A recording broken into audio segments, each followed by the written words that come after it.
Welcome to the Self-Growth Nerds podcast. I'm your host, Marie, a courage coach, creative soul, and adventure seeker. Since through hiking the Pacific Crest Trail in 2019, I'm on a mission to help you embrace your most confident self so you can achieve your dreams too.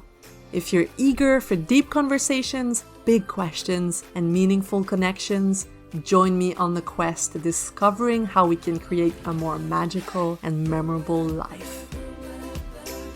Hello, nerds! How are you all? I am so good because today we have someone very special on the podcast. She comes from the other side of the world, Australia. We have Leonie Dawson here today. Hi, Leonie. Oh, Marie, it's a joy to be here. And as a nerd, I feel right at home. I bet. That's why I asked you to come here. So I'll tell you guys how I know Leonie. Leonie has a podcast called Leonie Dawson Refuses to Categorize Herself. And that describes her. She is everything. She's a business owner, an artist, a writer, a teacher, a mom, and so much more. She has ADHD, she's autistic, she manages to have a thriving, successful, inspiring business, and she's so inspiring to me. I decided to invite her here. Leonie, please introduce yourself if I forgot anything. Oh, you're a doll. No, that pretty much covers it. I'm very, very blessed. I have a very rad life and a very rad business, and I'm very grateful. Awesome. So the first question I love to ask everyone who comes on the Self-Growth Nerds podcast is, what's currently lighting you up? I love trying out new productivity, just everything. And I've just started using Motion, the Motion, the app, which is like uses AI to kind of schedule out your week for you. And that is really exciting to me. Like just bare bones. Like I'm so excited just to like see a map of my week planned out for me. It's so nice. Oh, I keep seeing the ads for this. So it works? How does it work? So far, so good. You just like you pop in all your tasks, you pop in your work hours, you pop in like the priorities and their deadlines, and then it automatically just like generates your week for you and tells you like what deadlines you're going to miss because you've overscheduled your week as well. Awesome. So it's like a second brain. It is. It's just like I just realized like, oh, I just spent so much of my time like working out this whole task list and the priorities and all that kind of stuff. And it feels like it stretches my brain in a billion different directions. And now I can just outsource that part. And it's very exciting to me. Wow. I want to try it. Not to be confused with Notion, which I also talk about all the time. Another really fun app. Notion. Oh, yes. Oh my God, you're right. I also use Notion. So yes, Motion. Motion, not Notion. Yeah. All right, Leonie.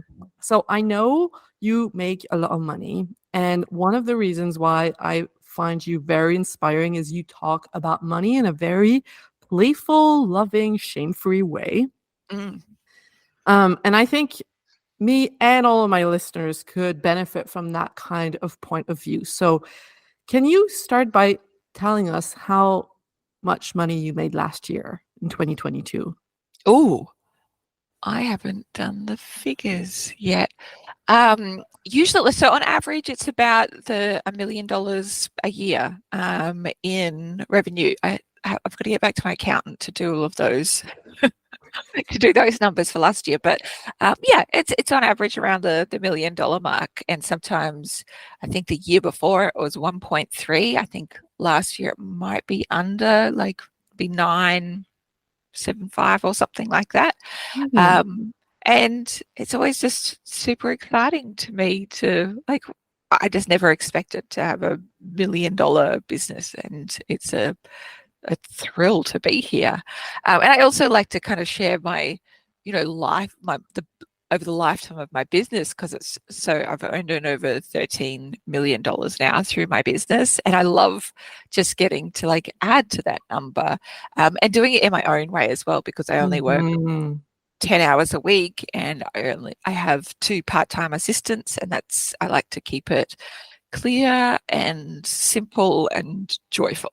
Yeah, and looking at you gives me permission to just build you're the proof that you can build a successful business just being weird and not being bored and not following a clear path and trying a bunch of different things.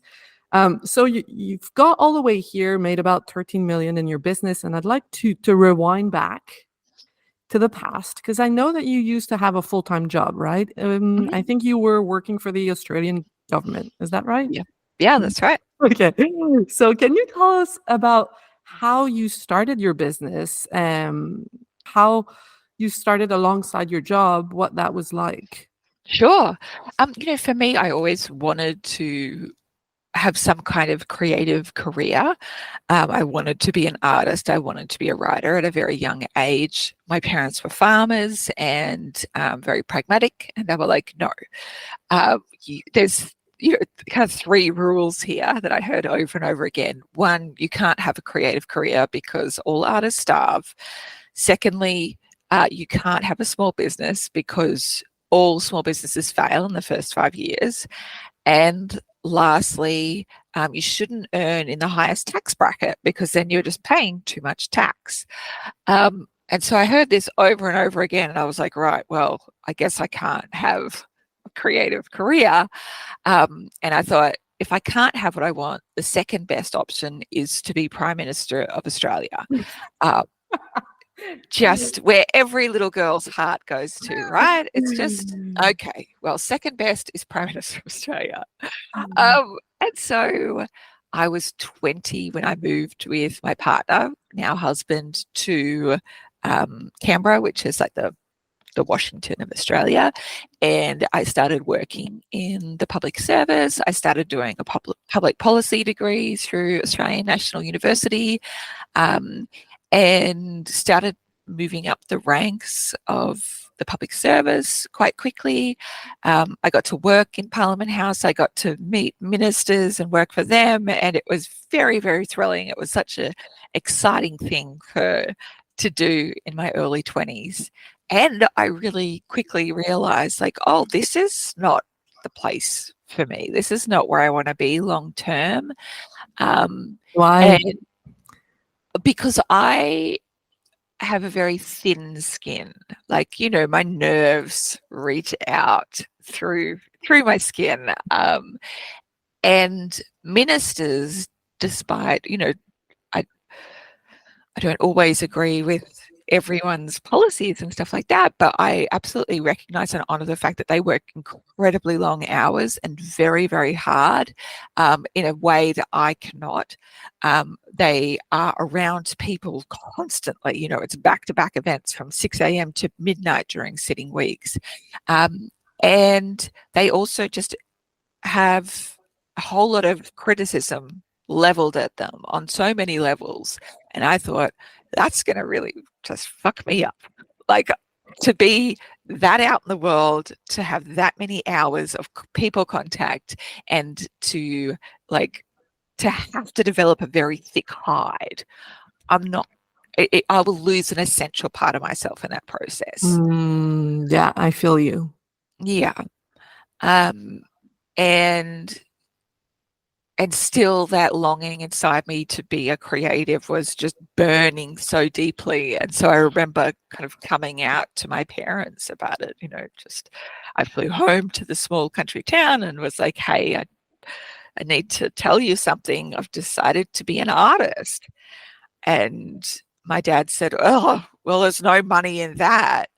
And I said, yeah, but you're a farmer and your dad was a farmer and his father was a farmer, and there is no money in farming either. So I guess I just come from a really long line of dreamers. Burn. And he said, you think you're funny, don't you? And I said, I do. I really do. Thank you so much, Daddy. So it's funny to this day. I know, still gold, still gold. And that, so I was 20, 22, 20, when I really quickly realized like, oh, I need to be doing something else. And started to, I stayed working in the public service, but started to explore how to grow a creative business. On the side. Yeah. Yeah, what did you start with? I just wrote a really long list of all the things that I've ever wanted to do and ever wanted to try out. And then I just started trying them out. And so I sold art at markets. I had a first solo art exhibition. I started selling artwork on Etsy. I did like commission artworks as well, which was super fun. I ran creativity and spirituality retreats and workshops. And I was blogging on the side during this whole time, and loved it so much. Blogging was just such a joy. I started in 2004, and I'd share everything I was doing on my blog. And I remember somebody saying, oh, this creativity workshop that you're running in person, I just so wish that you'd come over to Canada to do it. And so many other people, echoed that, like, oh, I wish you were coming to here. I wish you were coming to there. And I thought, oh my gosh, that's thrilling. And at the same time, one of my best friends called me and was like, have you heard that you can do e-courses? And I was like, sorry, what? Because this is back in the olden days of 2007. And an artist we both knew had just decided to run her first e-course. Her name was Susie Blue. And I'm not even sure if she's still around, but she was kind of she was the first one I knew of doing e-courses. And I very quickly jumped onto doing that as well, offering my workshop online. And as soon as that happened, it was just like, I just knew I'd be doing it for the rest of my life. Wow. Okay, so you just followed your curiosity. Yeah, constantly. It was just play. It was constant play. It was so fun. Yeah, because I was gonna ask, when you started doing all of these things, what was the goal? It doesn't sound like you started with like the goal to create like a successful business. It sounds like you just started playing. My goal was to create a successful business, but through play. Okay. Right, that was my goal. I was like, right, I need to figure out a way how to do this, or just explore. And I really wanted to just have a business that enabled me to leave my government job eventually. I knew I wanted to have kids, and I knew I wanted to be able to be at home with them. So that was like my primary motivation, was like, okay, how can I finagle this so that I don't have to stay in the public service forever? And I needed to do it in a way that works for me, and that is to play and explore and try things out. I wasn't going to like be all like, oh, well, I must do this. It's like, no, let's see what works. Yeah. So the mistake I see many people that I work with doing is waiting for the right idea. Yeah. Instead of, one thing I've heard you say a lot is just do the fucking thing, put it out into the world, and figure it out later. Yeah. And you are just not going to know what is the right fit for you unless you try it out, and explore and see what feels good. Like even now, 20 years on, I'm still not always sure whether something's going to flop or whether it's going to succeed or whether it's going to be something I adore or something I hate. Like I just have to try it and see, and give myself permission to keep exploring. Yeah, the permission. And what helped you overcome the voices of your parents that you'd grown up hearing, like those 3 rules that they gave you? How'd you make sure these limiting beliefs don't slow you down? It's a long process, and I guess there was a rebellious part of me as well that was kind of like, well, let's just see if that's true. And having broken those 3 rules now, I can say it was was great to break those rules. I love having a creative career. I love having a business, and I love earning in the highest tax bracket. Like, kiss. It's brilliant. Mhm. And now everyone who's listening to us, if they had parents similar to yours, they can say, well, okay, my parents say one thing, but here's Leonie and here's Marie giving us evidence that it is possible. Yeah. And also, like, I try to take advice from people who are richer than me or happier than me. Um, I love this. yeah. And so, um, my parents hadn't, been hugely successful in their particular goals. So it's like, well, like I'll just let them have that as their experience. I'm grateful for everything they did, but I'll just let them have that experience of that being true for them. It doesn't necessarily need to be true for me. And sometimes that, those kinds of contracts require a little bit of, hippie help as well. So I've done a lot of, I've gone to intuitive healers like Hiraboga, who's in Canada as well, and kinesiologists like Kerry Rowett, and therapy, all that kind of stuff, just to make sure that I'm giving my subconscious a lot of support in undoing those beliefs. Awesome. And I can already hear people listening to us saying things like, oh, but it's too late for me. Like, listen to her. She started in 2007, I think you said. It's too late for me now. What would you say to that kind of thinking?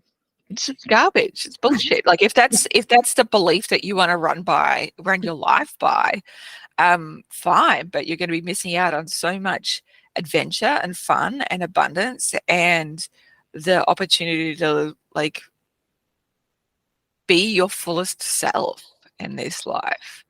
And there's so many examples of people who do it later in life. And in Australia, there's an artist called Ken Doan who's very famous, and he didn't have his first art exhibition until he was 40.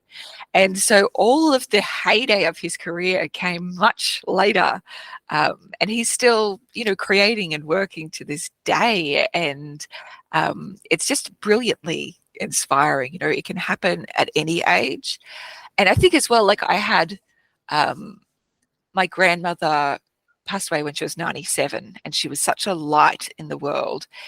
And having such a long life, she was able to reinvent herself over and over again. So she started working and volunteering 3 days a week when she was 85, and it was revolutionary for her. And she got the new love of her life, which is a dog, when she was 90. Wow. And she would laugh at people who would say they were old. People in their 70s, she'd be like, oh, young chickens, young chickens.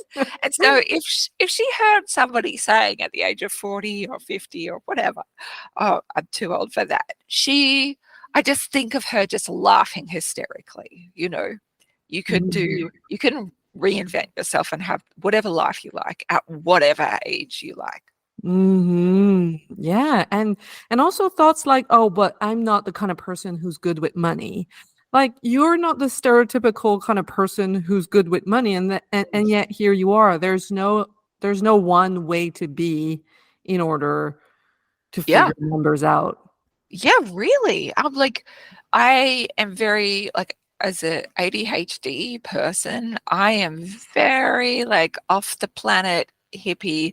I was not good with money as a kid. I was not good with money in my early 20s. It was something I actually had to learn. It was just a decision that I made.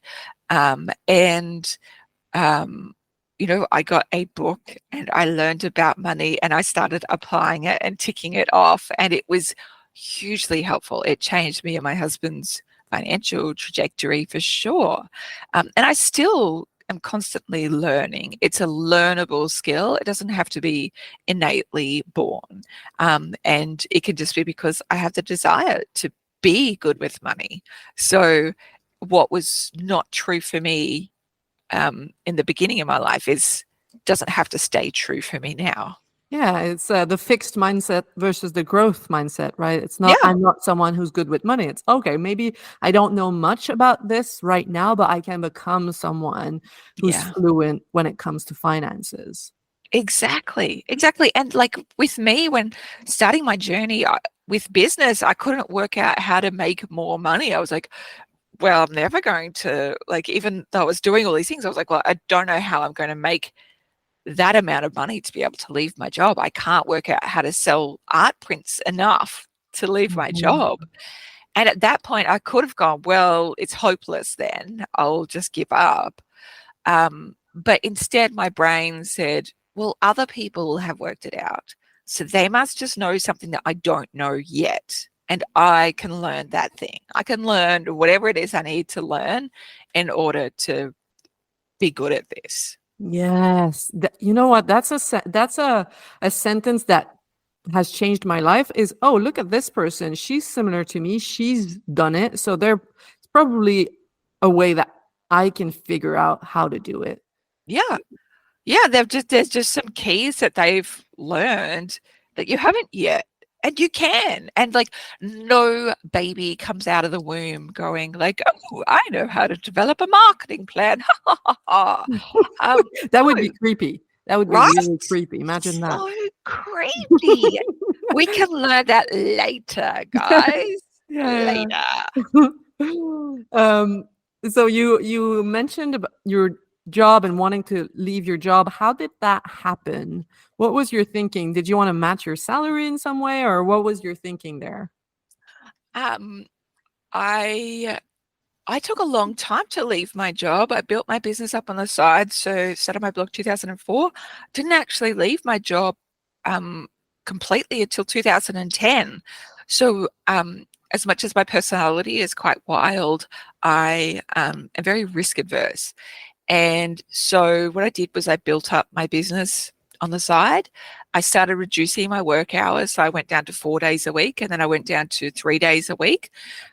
And I just sort of regarded my job as like the early investor in my business, really.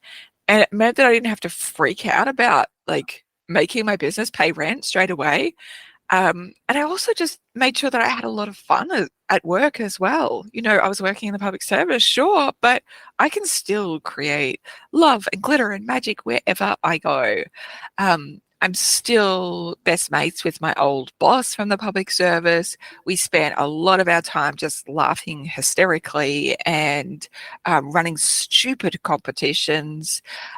One day I had a competition to see how many me and one of my other dearest friends at work, who was the HR manager, we decided to do a competition to see how many people we could hug in a day at work.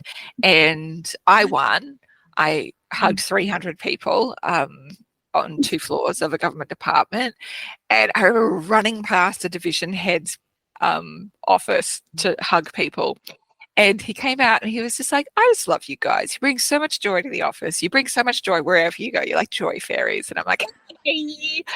Um, so you can take glitter wherever you go. You can have the most amount of fun and you can make it your own. So I'm really grateful that I had those years in the public service and got to meet so many beautiful people. And I also got to like keep developing those skills as well because I learned lots of things in the public service as well.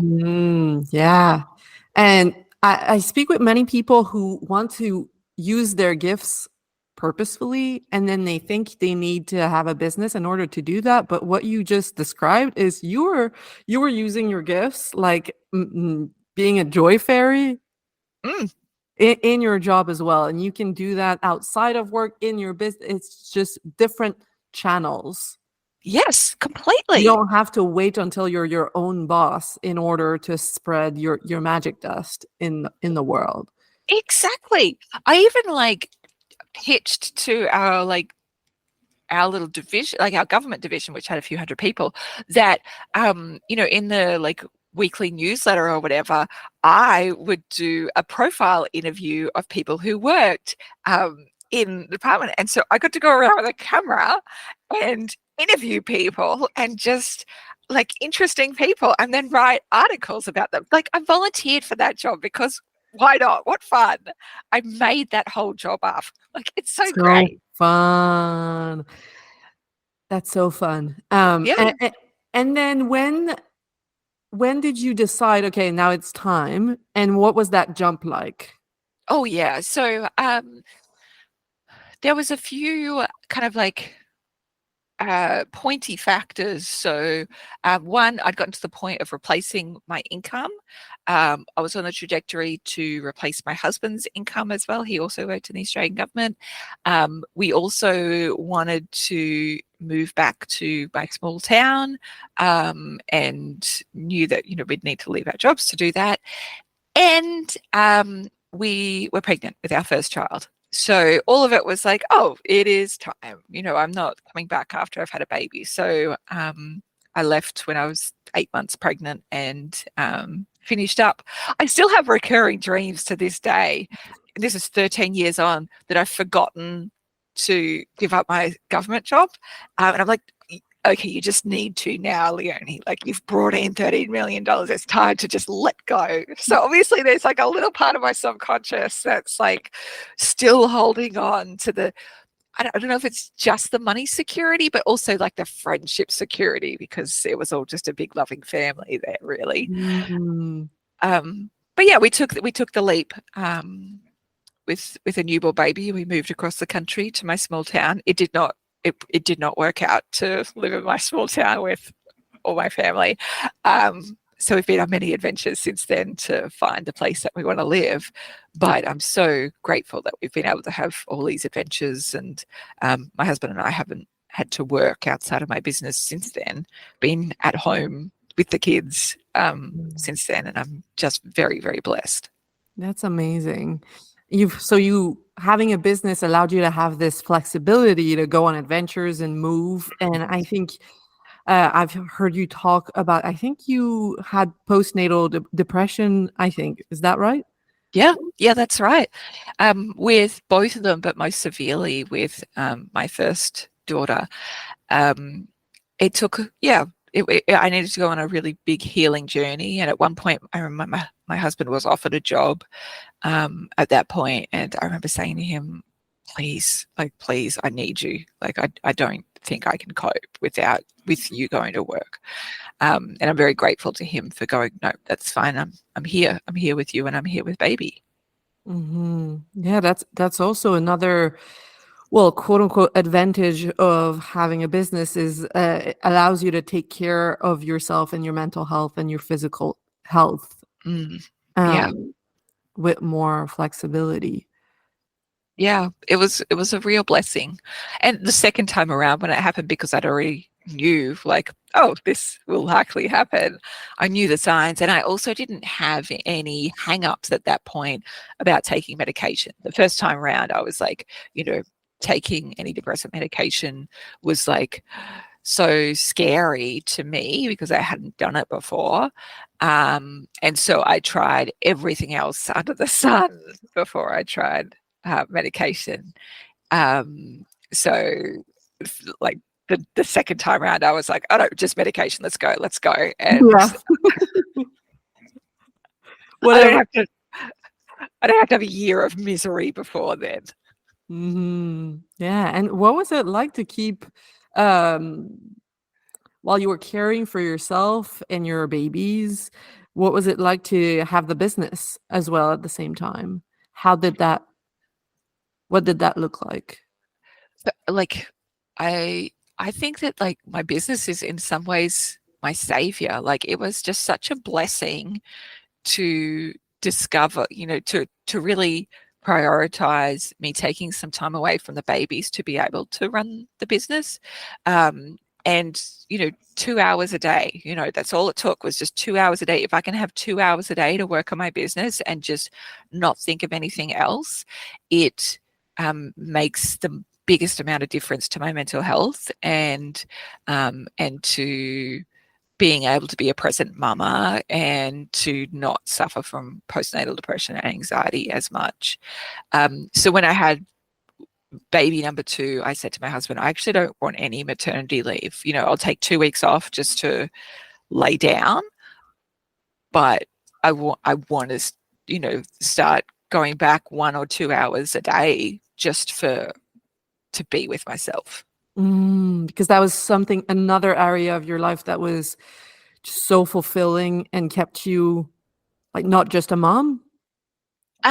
Yes, and also just to not have anyone touching me for 2 hours is really just a beautiful thing. As an autistic person, it can get really tough to parent sometimes, and it's beautiful, and you're obsessed with these children, but then to try and take care of your own sensory needs and your mental health can be quite difficult. So just knowing that having time by myself to just think about what I want to create and doing that and creating made a big difference to my mental health. That is amazing to hear. And also, how did you manage to set that boundary, take that time for yourself? Because I've spoken with people, I've had clients who find it challenging to say no to their husband or their kids and to take that time for yourself. And I know you're very good with that,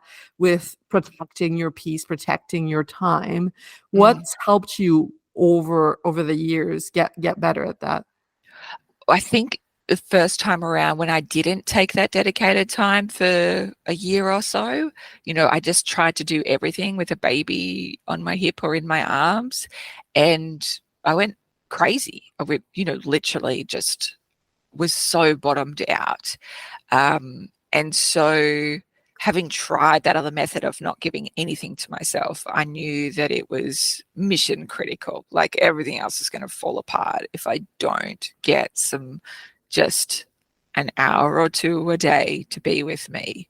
Otherwise, like it goes to hell in a handbasket. It really does. It's better for everyone. Yes, we all need this, guys. We all need this. Otherwise, mum's going to get real fucked up and just be crying a lot. So let's not do that. Not an option. Yeah. And even if I think about people who might say, oh, well, for me, it would not get that bad, but still, everyone would still benefit from you taking time to yourself, because maybe you'd be functional, but you wouldn't be like radiating. Yeah. Yeah. Yeah. And even like now, like on weekends, my like weekend afternoons are my sacred time, so I hang out with my family in the morning, and then come the afternoon, I'm like, goodbye all y'all. And I go to bed, I read books, I do e-courses in bed, I art journal, I just have a lovely little time. I'm having like a little solo mama retreat, and I know if I don't do that, at least one weekend afternoon each week, then I am a cross bitch for the rest of the week. just there's this kind of just this niggly, angry part of me that's just like, I have not even topped up my own fucking well. I have to do all this bullshit, and I don't want to bring that energy, and everybody can feel that. And so now, my kids are 13 and 9, and if I start getting tight with them, they say, oh, Mum, why don't you just go read a book in bed or something? Why don't you just take some time for you, And they have a great time. They play Minecraft together. They might watch a movie or they play whatever. I don't care what they get up to, as long as I get some chill time with myself in bed. That's awesome. And you read like 15 books in a weekend or something. Yeah, yeah, I read up to 400 books a year. So yeah, How there's do you sometimes read so fast? the more you read, the faster you get, and it's like a muscle. And so I'm a little bit out of practice at the moment because I developed an eye condition, and so now I'm like getting back into reading books again. I'm like, oh, this is so slow, but I know it'll just pick up pace again. Your brain's going faster than your eyes. Yeah, right basically. Yeah, I can definitely relate to that feeling you described, like feeling frustrated that life and people are sucking your soul, but then we can't blame the people and the obligations. We have to take ownership, take responsibility of us putting our foot down and knowing what we need and being able to speak our needs. Yeah, yeah. And like we try and live in a gentle home. And so if I'm being a naggy bitch, my husband's like, no, no, no, just sort yourself out. This is a Uh, no, not yeah, just acceptable. no, thank you, no, thank you. And so if I'm being a bitch, my family calls me Sharon. It's like my alter ego, like, oh, Sharon's here. Sharon's going to clean and do everything, but Sharon is really angry about it. It turns it into something funny. I do that too with my family. Nicknames for the grumpy part of us. Yes, yes. And it also makes it feels better because then it's not actually you, if you know what I mean. Like Sharon, it is a different aspect of me, and she comes out if I'm not taken care of, like if I haven't looked after myself, Sharon emerges. Mhm. But people don't take it personally when Sharon's a bitch. Sharon's just a bitch. That's just who she is, and we gotta love her that way. She's Yeah, just hungry. She needs me time. that's right. Just send her to bed with a book. It's like have you ever experienced internal family systems therapy? Oh, no, I haven't. That sounds fascinating. It is so fun. It explores like the different parts of us. So Sharon would be a part, and then there sometimes we have like an insecure part from when we were a kid, and then all these Mm. different parts of our personalities and how to work with them. Makes me think about that. I love that. Yeah, I'm sure I think Sharon comes from like this long line of, you know, matriarchs who suffered and sacrificed and kept on serving, you know what I mean? Just like the absolute martyr. Um, and I can now just go, fuck it all, I'm going to bed. Like I don't actually have to keep going with this whole shenanigans of the female being oh, you know, the giver, the provider, the server of all. Hell yes. I mean, I think about my grandmother. It's like Mm, she didn't have a choice, mm, but to have all these kids and to do all of these, she didn't have a choice. Now more of us have a choice. Not yeah. everyone, far from everyone on this earth, but when we can, it's our duty to claim it, I think. Yeah, agreed, agreed. And tell me, Leonie, if you were to start over today, what would you do?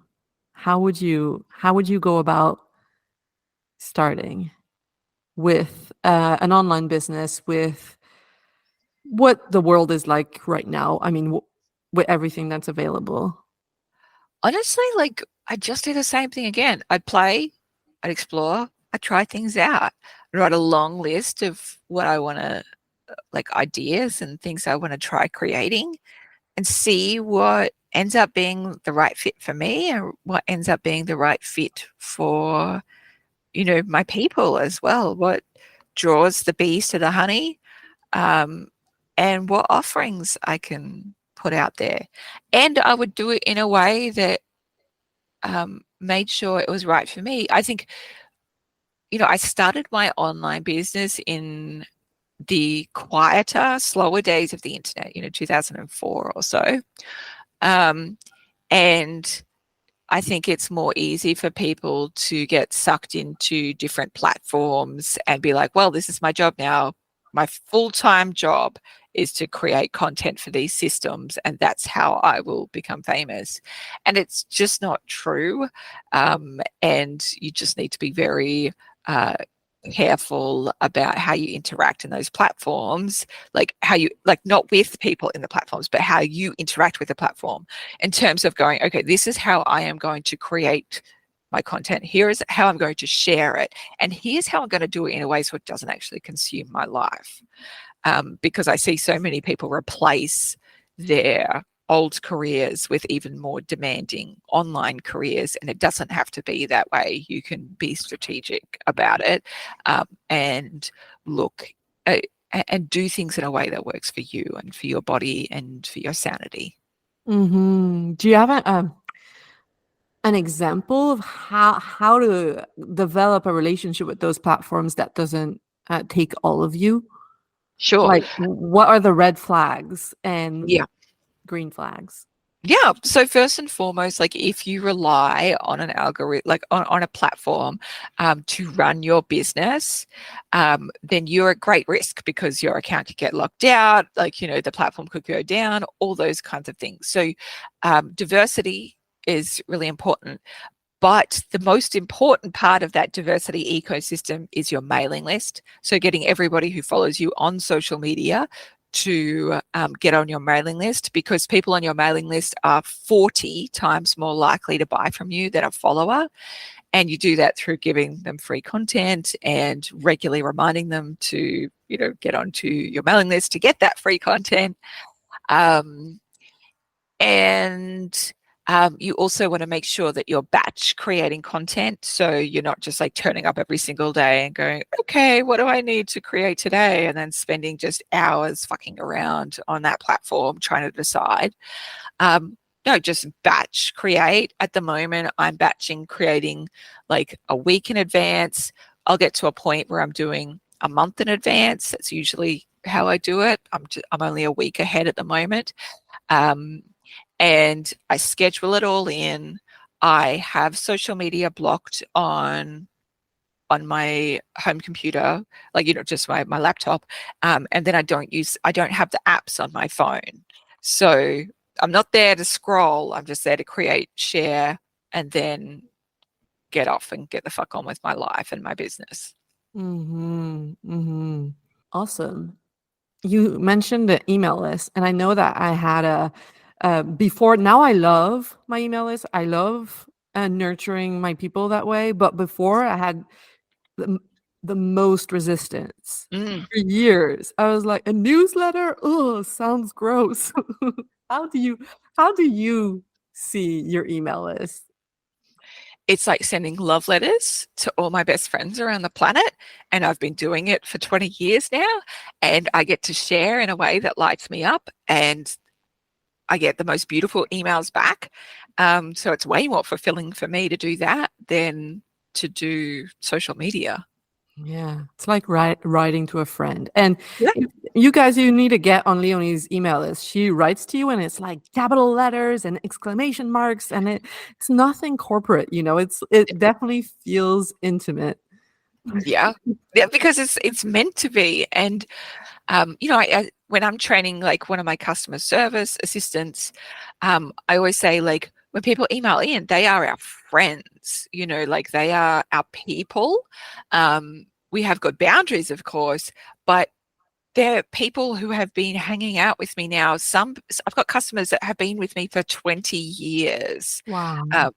It's My accountant says to me, Leonie, most people in their business count a customer life cycle in the space of months. They find out about your business, they hire you, and then they leave your business. And he said, we don't even count yours in years. It's more tends to be decades. You've got a very sticky business. And it's true, because they're my people. Like, I'm here to serve them. I'm here to be over generous. I'm here to give and overgive and just deliver the most amount of fun and love as I can. Yeah. You and I hang out in my bath. Yay! I'm in the brilliant Biz and Life Academy, and I just sit in my bath, put one of the courses, and we chill out. That makes That people is, close. I love that I am doing that in Canada. Just like, yes, just hanging. It's the best. This is crazy. So you're in Australia, I'm over here on the other side of the world in Canada, watching you in my bath, learning from you. So, what's possible now is amazing. It really is. And I also feel thrilled that there's a part of me that gets to have an extra bath like a week. Like, yes, I just get to hang. I get to hang with cool people. Amazing. With my lavender salt. You can just picture it.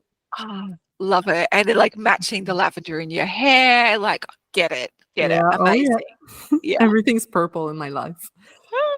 It's, And I want to ask you a selfish question for me. yes. Because I have very high standards, perfectionism.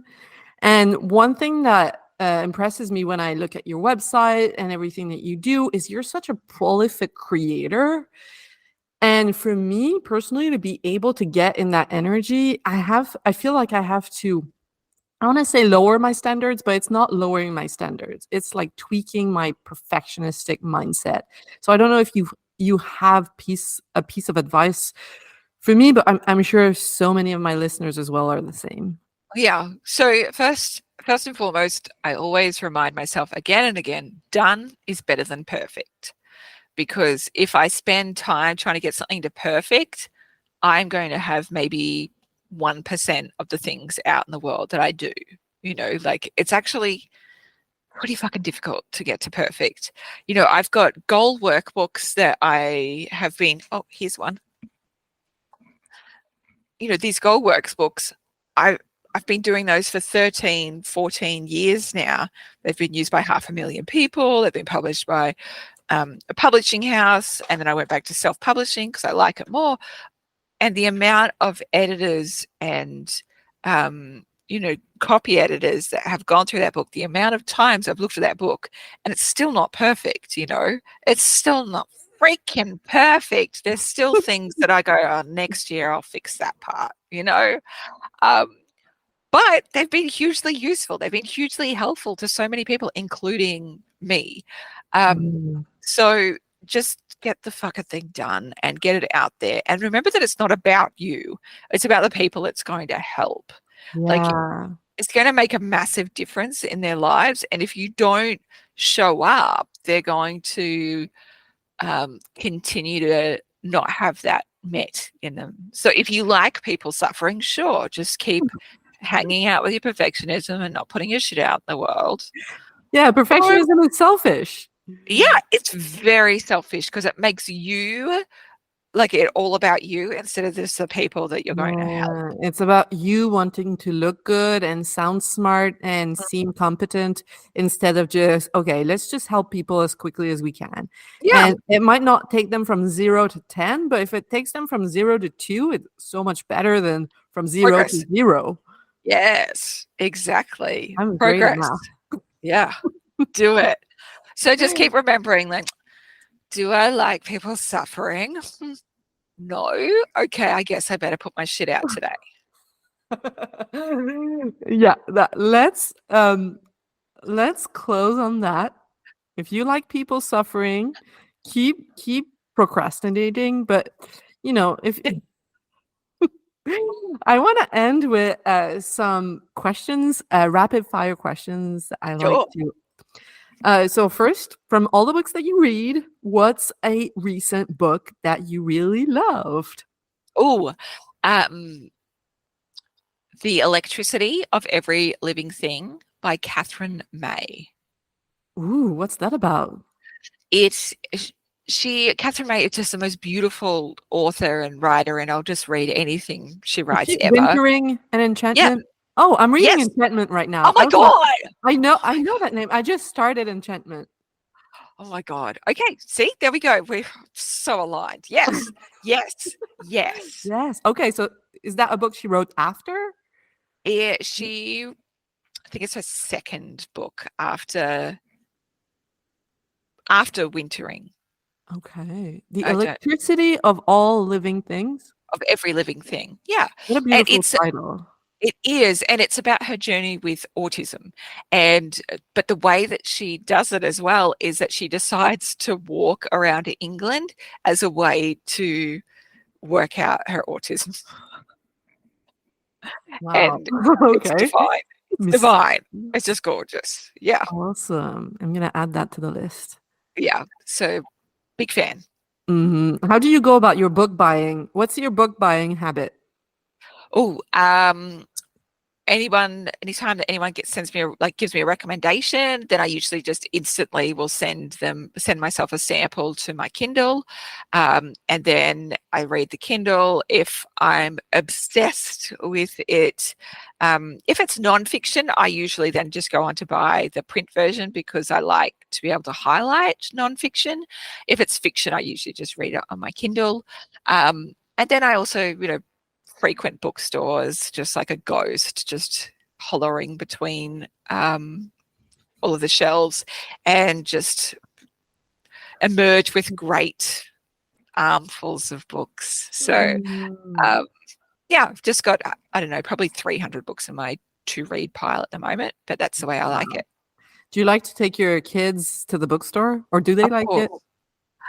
They don't like it as much as me. They're like, Mom, again, please. Like, we are drowning in books at home. Because then I'm also like, Scholastic Book Club, they're the ones that have the largest order in their school.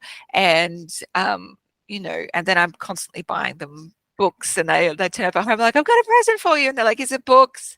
Yes. Yeah, You how should did you next get time wrap the book in like some weird shape just to make them believe it's not, and then surprise, it's a book. It's another book, guys. You're so lucky. Oh, funny. That's one of my favorite memories with my mom is she would take us to the bookstore and she would on Sunday night and she would say, "Okay, you can choose two books." And like, let's meet in 2 hours. You can choose two books. And then I would always end up choosing more than two books and trying to convince her to let me buy the third and the fourth book as It is so great. Oh, what a well. beautiful memory. Yeah. And last question for the self-growth nerds. What are you nerding out on these days? Oh, I mean, motion obviously is very exciting to Yeah. me at the moment, but I'm also trying out the 12-week year. So instead of doing annual planning, I'm doing quarterly planning, or because I've got kids in school, I do it as a term plan. So my kids are usually in school for like 9 to 10 week stretches. So I do a plan for that period of time. And it's helped to build a lot more intensity in my goal accomplishments because I'm like, yeah, I've only got 6 weeks to go. Let's go, bitches. Awesome. Oh, Leonie, can you tell us where people can find you? And if they can work with you right now, how can they do that? Sure. You can find me at leoniedawson.com. I'm also on TikTok and Instagram, Facebook, YouTube, LinkedIn. And I have a whole bunch of courses and I try to do low priced courses just to make it accessible for people as much as possible. And I teach them about money and marketing and creating and selling e-courses and books and all the freaking things. Anything I'm excited about, I teach programs about. So you can go check it Mm. out. Yeah, there is And amazing variety on your website with the courses and all the free stuff. And you guys yeah, can go swim in the free stuff. the free stuff, just a massive library of free stuff. It's so fun. And then every few months, I open up enrollments to my Brilliant Business Life Academy, where you can get access to all of my courses and all of my programs for under $100 a year. So if you go to leoniedawson.com/academy, you can get on the wait list for the next time we open. Yeah, and I tell you guys that's a crazy deal. Crazy deal. Yeah, yeah, we're now up to over $5,000 of value in there, and we've got new templates and workshops and resources coming out. So I'm aiming to make it, just the number one place for women and non-binary entrepreneurs. Just the resource that everyone needs for building their business. Mm-hmm. Awesome. Thank you so much, Leonie, for coming on the Self Growth Nerds podcast. It was amazing to meet you. Oh, you're a babe. Thank you for creating this gorgeous space. You're welcome. Have a beautiful rest of your day. Thank you. Oh, what a joy. What a joy. Bye. Bye. Oh my God. Isn't she just amazing? She has got to be one of my favorite humans. She's so authentic, so inspiring, and so hilarious, as you could see during the episode. Like I was saying, Leonie has an academy called the Brilliant Life and Biz Academy, which I am a part of. It's closed right now, but get on the wait list if you're interested. It's $99 and for a whole year. Now that's great if you're dipping your toe in, if you're getting started. Now, if you want more in-depth support, Leonie doesn't do one-on-one, but I do. So if you have an idea for a business that you want to get started on the side of your full-time job, if you have a gift or a skill that you want to turn into a valuable offering and start making extra revenue off of, we need to talk. Go book a free one-on-one discovery call with me as soon as you can at selfgrowthnerds.com/coaching. We're going to get to know each other and I'm going to tell you about how I can help you get started. Now, I am not making $1 million every year like Leonie is, but I created a business that allowed me to switch careers. I used to be a graphic designer and illustrator, and now in the last 2 years, I've made 6 figures doing what I love. I work less, I earn more than I used to, and I'm passionate about what I do. And I want to help you get there as well. Now, it's not even about the money. Yes, the money is awesome, but it's about who I have become in the process and the tools I have learned, I was trained in as a coach to change the way that I see myself and the way that I show up every day. That's what's transformed my life and what I want to teach you and guide you through. So selfgrowthnerds.com/coaching. You'll be able to book a discovery call. And also don't forget that you still have some time to join us for the 8-week program, The Courage to Start New. This is a group program that's $220 only, super accessible, the most accessible program I've ever done. It's for those of you who feel you're approaching a transitional period and you need help to leave behind what's no longer true enough for you and start over. You're freaking out a little bit inside your heart and you need support in this rocky period of time where you might lose your bearings. You might be going through a big shift in identity, and that's what we're going to work on as a group every week in The Courage to Start New. So that's selfgrowthnerds.com/courage. You'll learn about everything I'm going to teach, the process to start new that I've developed, and you'll be able to reserve your spot there. All right. Have a beautiful rest of your week. Bye. If you love what you're hearing on the Self-Growth Nerds podcast and you want individual help finding a new direction for your life and developing the courage to make your dreams a reality, you have to check out how we can work together on selfgrowthnerds.com or message me on Instagram at selfgrowthnerds. My clients say they would have needed that support years ago. So if you're tired of feeling like you're wasting your life, don't wait. Get in touch now, and I cannot wait to meet you.